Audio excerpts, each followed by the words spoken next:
कारा से खेला में तू होलिया गे जान।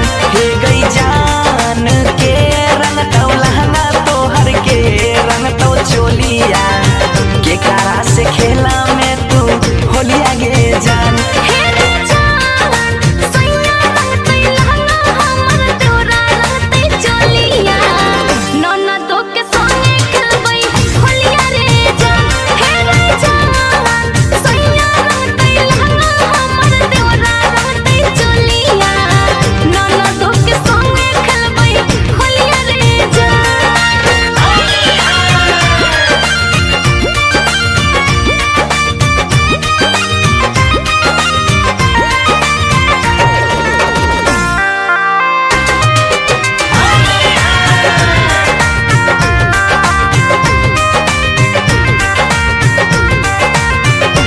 हे गई जान कौन रंग यो वीर रहतो कौन रंग के सरिया के कर